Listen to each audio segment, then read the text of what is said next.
एकादशी की। आज निर्जला एकादशी है ना, तो निर्जला एकादशी की कथा शुरू होने लगी है। सारी संगत आ गई है, सारी की सारी संगत आ गई है आज। श्रीमन्नारायण नारायण श्रीमन्नारायण नारायण।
विश्व सिंह जी का बगीचा गिरा हुआ है।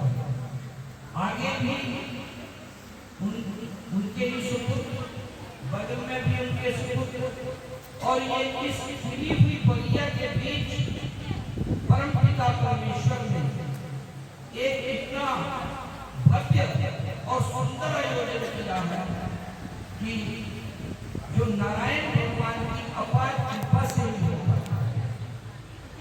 तो यहाँ पर श्रीमान राजेंद्र मनकोटिया जी और उनकी धर्मपत्नी श्रीमती रजनी मनकोटिया जी ने जितने भी यहाँ पर भगत जनों को निमंत्रण दिया है, उनका मैं सबका स्वागत करता हूँ, अभिनंदन करता हूँ। इतनी गर्मी के बीच प्रचलित उन शब्दों को मैं आपको सुनाना चाहता हूँ। उससे पहले विश्व तिवारी और बरसाना में भी जाने की चेष्टा करते हैं कि बोलो राधिका रानी की जय, राधा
वनवास पड़ जाने पर, जिसको हम अपनी भाषा में वनवासा कहते हैं, उनके कारण इनकी संख्या 26 हुई है। तो इसके महत्व की बात करें कि स्वर्ण दान, भूमि दान, अन्नदान, गौदान, कन्यादान आदि जितने भी पुण्य कार्य हैं, उनसे जितना फल प्राप्त होता है उससे भी कई गुना अधिक। अश्वमेध सहस्रस्य वाजपेय शतस्य च एकादश्यां पूजनं च विद्यागीते। अश्वमेध यज्ञ का आयोजन श्री रामचंद्र भगवान ने किया था और लव कुश ने घोड़ा उनका पकड़ा था। ये सारा संसार सतयुग के बीच, द्वापर त्रेता के बीच राजाओं का राज था। उस समय वो सशक्त लोग जो पूरी पृथ्वी पर राज करते थे, उनकी ये समर्थ थी कि वो अश्वमेध यज्ञ करने में समर्थ थे और वाजपेयी यज्ञ करने में समर्थ थे।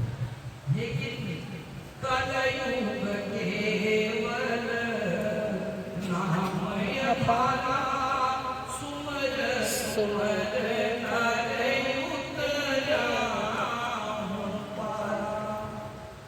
अब हमारे इन शास्त्रकारों ने, वेद व्यास जी महाराज ने, जिन्होंने 4 वेद, 6 शास्त्र, 18 पुराण और असंख्य शास्त्रों के जिन्होंने निर्माण किया, वो ये कह रहे हैं कि कलयुग के बीच रिलैक्सेशन की है।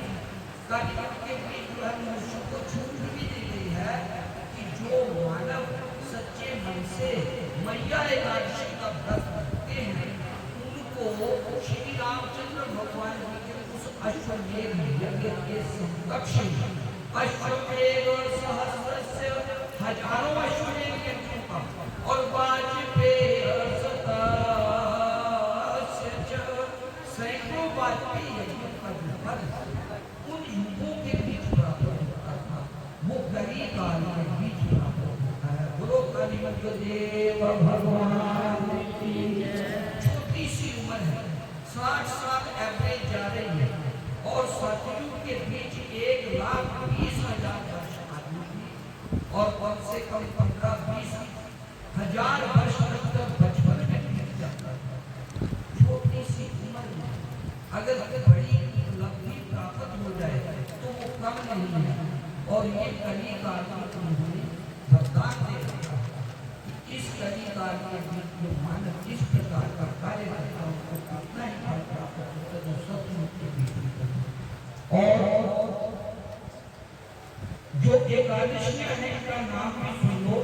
उत्पन्ना मार्गशीर्ष के कृष्ण पक्ष में आती है, मोक्षा मार्गशीर्ष के कृष्ण पक्ष में आती है, सफला पौवार के कृष्ण पक्ष में आती है, पुत्रता पौवार के शुक्ल पक्ष में आती है, और शर्मिला माघ माह के कृष्ण पक्ष में आती है, जया जो है वो माघ के शुक्ल पक्ष में आती है, विजया फाल्गुन पक्ष में आती है, अमर जो है वो फाल्गुन मास में आती है, आप लोग चैत्र मास में आती है, कामला विजय मास में आती है, भूतनी वैशाख मास में आती है, मोहिनी वैशाख मास के शुक्ल पक्ष में आती है, अपना ज्येष्ठ में।